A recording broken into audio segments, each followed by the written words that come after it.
Selamat malam, selamat datang di Mata Najwa. Saya Najwa Shihab, tuan rumah Mata Najwa. Periode 2 pemerintahan Jokowi telah setahun, pasti ada kinerja yang naik dan yang turun. 12 bulan sebenarnya bukanlah waktu yang panjang, namun masalah tentu tak akan pernah benar-benar hilang. Dari pandemi yang mematikan hingga demonstrasi yang berentetan bikin setahun terasa berkepanjangan. Tapi toh agenda pemerintah nyaris tak terburai sebab oposisi di parlemen terlanjur terberai. Konsolidasi politik yang solid akan dipakai untuk apa? Atau 4 tahun sisa dipakai elit bersiap pemilu berikutnya? Inilah Mata Najwa, tahun pertama Jokowi Ma'ruf, sampai di mana?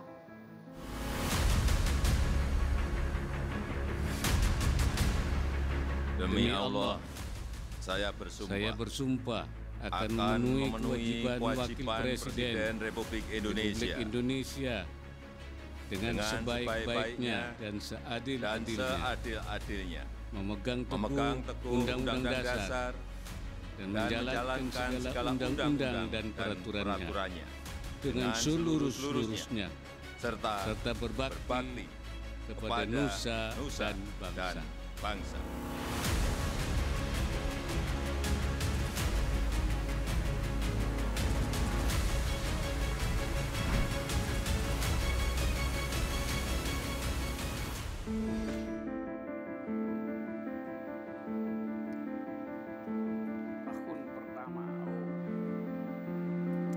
Tahun pertama pemerintahan Jokowi Ma'ruf dihadapkan dengan ragam ujian, dari pandemi, ekonomi, hingga ujian demokrasi.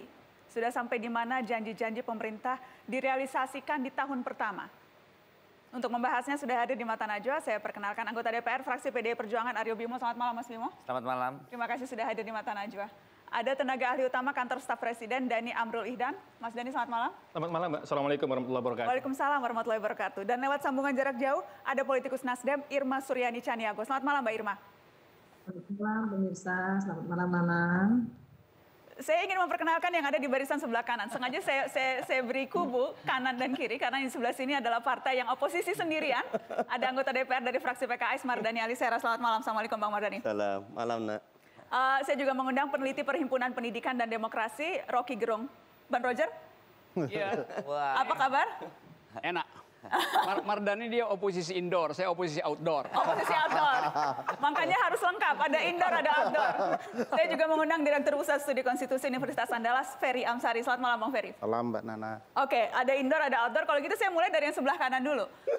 Kita Outdoor. yang outdoor dulu ya. Oh, kalau begitu yang di tengah dulu. Saya mulai. 1 tahun Jokowi Ma'ruf.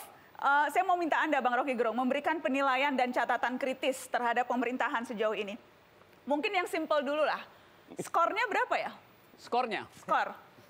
Kasih angka aja ya. Angka. Huruf aja deh. Huruf, boleh. A minus. A minus. Itu skalanya A itu yang paling bagus atau A yang paling jelek? Harus jelas dulu ini. A minus itu A buat kebohongan, minus untuk kejujuran. A minus. Yes.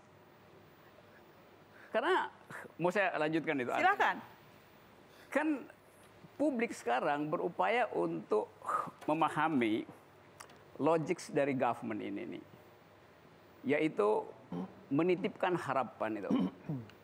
Tapi tiba-tiba dibatalkan oleh 2 caption di koran Kompas kemarin. Kepercayaan hilang itu. Artinya, bukan kepercayaan disebut oleh Kompas, kepuasan hilang itu.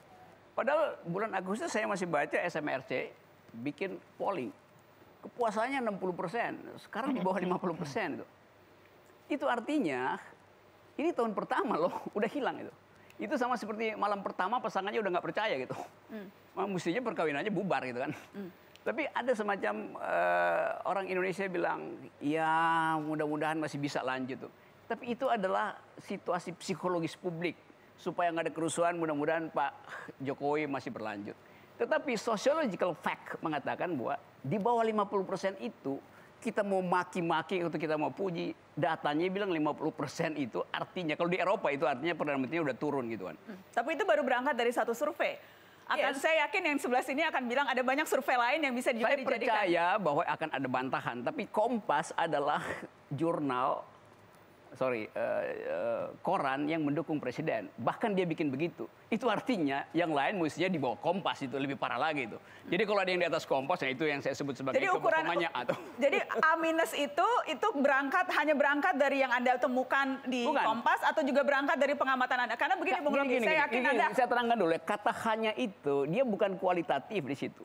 Karena itu saya terangkan, Kompas itu adalah parameter utama. Kompas biasanya itu nggak tahan kalau nggak kasih semacam aplaus pada presiden. Sekarang Kompas nggak bisa tutupi lagi fakta yang dia riset itu. Jadi kalau saya kasih misalnya plus point atau minus error, margin of errornya, ya oke, saya kasih ke Kompas lah margin of error itu. Tetap dia di bawah 50% gitu kan. Apalagi yang lain. Nah kalau yang lain lebih bagus dari Kompas itu artinya tadi bohong. Hanya bohong itu, jujurnya yang minus. Bagaimana? Saya ingin lempar ke tenaga ahli utama KSP. Mas Dhani, A minus, A untuk kebohongan, minus untuk kejujuran. Terlalu tega, raja tega ini? Sebetulnya tidak tega, karena perspektifnya Bang Rocky hanya melihat satu parameter Kompas. Sebetulnya ada lembaga survei lain kayak Indikator. Kemarin kita baru diskusi. Parameter Rocky, bukan parameter Kompas. Oh, parameternya Bang Rocky. Parameter Rocky yang menginterpretasikan survei Kompas. Dan interpretasi tentang Kompas itu saya ada korting. Karena di Kompas itu sendiri, indikatornya kan banyak. Mestinya melihatnya secara overall ya. Secara overall, lihat beberapa variabel dan subvariabelnya lebih detail. Jadi kita bisa dapatkan perspektif yang lebih luas. Jadi yang fair menurut Anda berapa, Bang? Ada beberapa indikator-indikator ya dari beberapa survei yang menyatakan bahwa public trust pun juga naik. Public trust Pak Jokowi, terutama beberapa bulan terakhir, memang di beberapa bulan awal permasalahan pandemik memang sempat turun. Tapi sekarang dengan komunikasi publik yang baik, dengan permasalahan penanganan COVID dan PEN. Tapi kalau komunikasi publik, bukankah Presiden Jokowi sendiri yang komplain soal komunikasi publik? Anda katakan baik itu dari mana? Kalau presidennya sendiri komplain? Jadi begini, komunikasi publik itu kan ada banyak variatif ya Mbak Najwa. Jadi ketika awal-awal pandemik, komunikasi publik itu memang belum terintegrasi. Nah, kemudian kan lambat laun kita mengalami yang namanya manajemen orkestrasi dalam komunikasi publik yang lebih terstruktur. Karena kan permasalahan pandemik ini kan menyisakan berbagai macam PR dan juga permasalahan di lapangan yang gap-nya juga besar. Dan tidak ada satu pemerintah manapun di dunia ini yang populer. Jadi kalau pemerintah di dunia pun dibuat polling, ya juga hasilnya juga sama. Pasti ada gap-nya. Cuman kan dari hari ke hari kita perbaiki gap itu supaya tidak begitu besar gap-nya. Sehingga beberapa survei juga menyatakan public trust terhadap pemerintah juga lebih baik. Nah, terutama kalau kita lihat sekarang dalam hal penanganan COVID dan PEN ya. Penyerapan PEN kita sekarang sudah 344 triliun.